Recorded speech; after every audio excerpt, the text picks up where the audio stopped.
Hello and welcome. This is Amy Zhang. I'm the managing member of Affinity Fund Services, a hedge fund administration firm based in San Francisco. Today I will interview Marianne O, a hedge fund manager, covering following questions: why and when she started a fund, what's the due diligence process, and how marketing presentation is like, and lastly, risk management.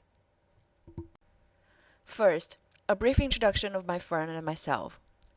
Affinity Fund Services serves small to medium-sized funds with asset under management between 2 million to 200 million.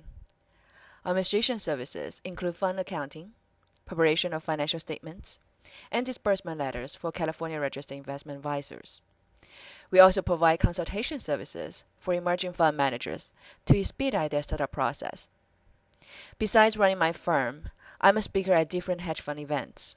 I'm also chairing the Financial Entrepreneur Forum at CFA Society of San Francisco. I knew Marianne O from 100 Women in Hedge Funds, a nonprofit organization for the investment community. Recently, I've made a series of 3 videos on how to start a hedge fund, and Marianne gave valuable feedback on all videos regarding startup process, capital raising, and costs of starting and running a hedge fund.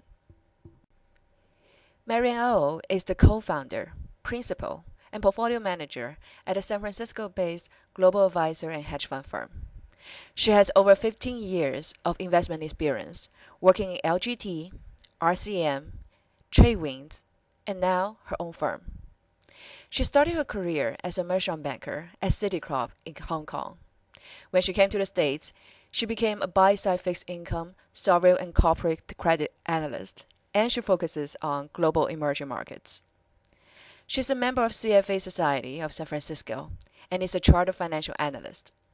She has been serving in the education committee of 100 Women in Hedge Funds in the Northern California chapter since 2009. Marianne, thank you for joining us. To start out, can you tell us when you started a hedge fund firm and perhaps the reason behind it? First of all, thank you, Amy, for having me. It is a real pleasure. We founded our company in 2002, which makes this year the 10th year. I started the company with my mentor, Simon Uchera, who is the CIO and managing partner of our company. We have worked together for over 15 years. We decided to start our company because we believe that active management using relative value in multiple asset classes and hedged strategies are the best way to invest in emerging markets, which we believe are the most inefficient global markets. In our previous shops, we were often constrained by a benchmark and typically concentrated on one asset class.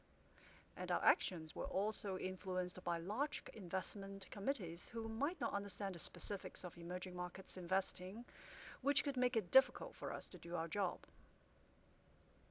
I also think, not surprisingly, that being an entrepreneur means you are directly accountable for any decisions you make, and your results are entirely correlated with your efforts. I also like the fact that I can make a bigger impact and help to define a firm's culture. Also, you can learn all aspects of running a business very quickly, and you can discover new skills, especially when you have to do everything, and especially when you make mistakes. Thank you, Marianne, for sharing your startup stories. They actually cover the 2 most common reasons why managers start up: different investment philosophy and entrepreneurial spirit. From starting to running a fund, new managers face the same challenge: capital raising. And our next question is about due diligence and marketing presentations. There are lots of changes in the alternative investment industry post-Madoff, and many new fund managers are struggling with marketing and dealing with the tightened due diligence requirements from investors. Could you tell us what remains the same and what have changed in finding investors, conducting clients' meetings, and investors' due diligence process, etc.? For sure, there have been lots of changes in the industry in terms of regulatory requirement, transparency requirement, and some changes in fee structure, liquidity terms, and fund flows, i.e. to the biggest hedge funds. But I think the principle and the way we do our due diligence meetings with our clients has always stayed the same, which I will explain later. First, a few words about how a hedge fund finds their clients. They can come through a seeder, a marketing firm, past customers, old colleagues, word of mouth, capital introduction group from the prime broker, or fund search done through fund database. Obviously, clients come with different sizes and intentions. Finding the sticky clients who understand and appreciate your strategy from the outset is absolutely crucial to your business. Marianne, you mentioned different ways of finding investors. In your experience, what have been the most effective ones? That's a great question. I still believe past customers, old colleagues or partners, referrals from existing customers, or even service providers who are in touch with their customers are the most effective way of finding investors. Talk to as many seeders as possible also. Getting speaking engagement and attending major investment conferences are also a great way of gaining new contacts. Yes, I agree. Speaking engagement, especially at major investment conferences, is really helpful, since you may talk to hundreds of investors in 1 hour speaking session and establish your credibility at the same time, which may help you with the due diligence process from investors down the road. Marianne, could you tell us what happens at a due diligence meeting?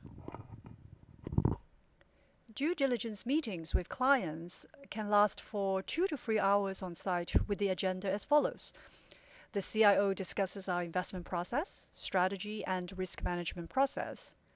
Then the CFO or CCO goes through the operation and firm policy. And then the PM or analyst will walk through with the clients our real-time research system to demonstrate how we initiate a trade idea, implement it, and how we monitor and manage risk.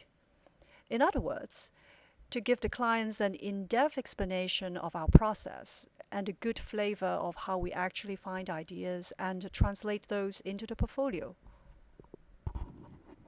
So, how is a typical marketing presentation like? What do you talk about at those sessions? Our marketing presentations package typically consists of number one, a PowerPoint presentation. We usually just pick out the important charts or tables and then leave the presentation for clients as reference. And number two, a portfolio analytics package to show portfolio positions, risk budget, and our research reference book. Following through with client requests after the meeting really can make an impression on clients. Can you elaborate on the following through part? Is it usually done through phone call or email? What about the frequency? Is it good once or maybe twice a month? About following through with clients, I think following through with emails and phone right after the due diligence meetings are a great way of addressing additional questions or getting feedback, and to show that you really care and are responsive. For very interested potential customers, probably you can follow up as much as you need to make sure you can work within their time frame of making a decision.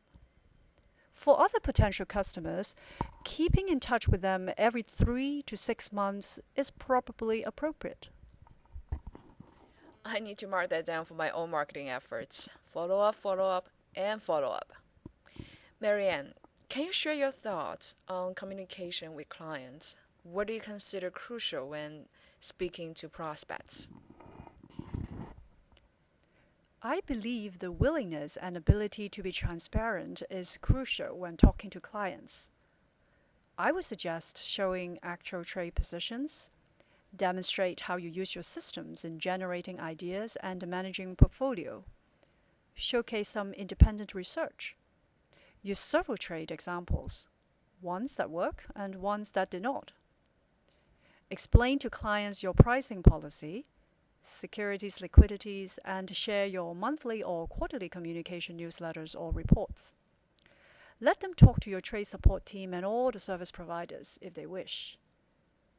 You would also need to include your track record and show clearly how your fees and costs are included.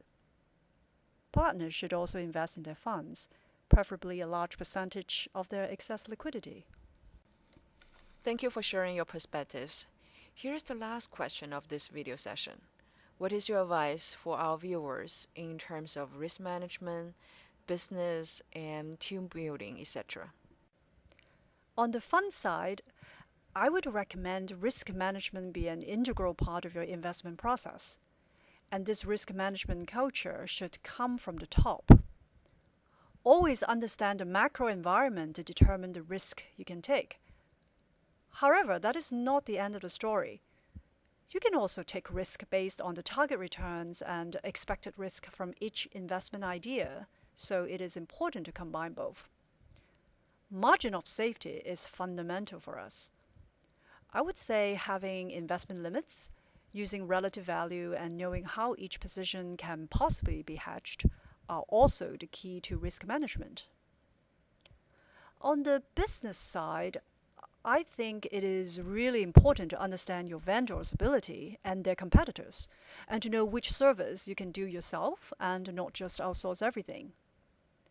A startup manager should have lots of reserves when they start out. I would say that you would need at least 3 years of reserves. Quoting a recent Merlin Securities white paper, if you can cover your expenses just based on management fee alone, that would be the safest. Then setting aside your compensation as reserves for the firm is very important. Learning from the 2008 financial crisis, you should plan how you handle your business and clients in a big downturn. Yes, it's very challenging time for everyone, and many of the smaller hedge funds fail not for performance reasons, but for business reasons. Now, Marianne, could you comment on the team building part? Yes, our business is first and foremost a people's business. The success of a hedge fund cannot be dependent on one person. It is about how a team can work together. All the startup managers should spend a lot of time thinking about their partners and the people they work with. In our business, there are many smart people, but the real challenge is to find the right people who have the same higher objective as yourself and work very hard. That is how to make your firm a success, how to be real partners, rather than focus on how much money for them. I agree.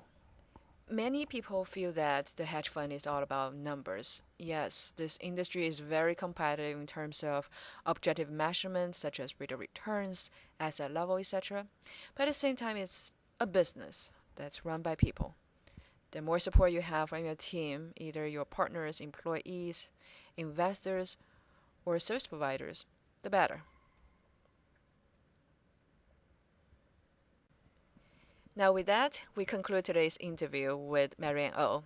This is Amy Zhang with Affinity Fund Services. Thank you for viewing this video. Email me at amy@affinitycpa.com if you have any questions. Subscribe to our YouTube channel for future videos, including capital raising from family offices. Marianne, thank you very much for your time today. Thank you so much, Amy.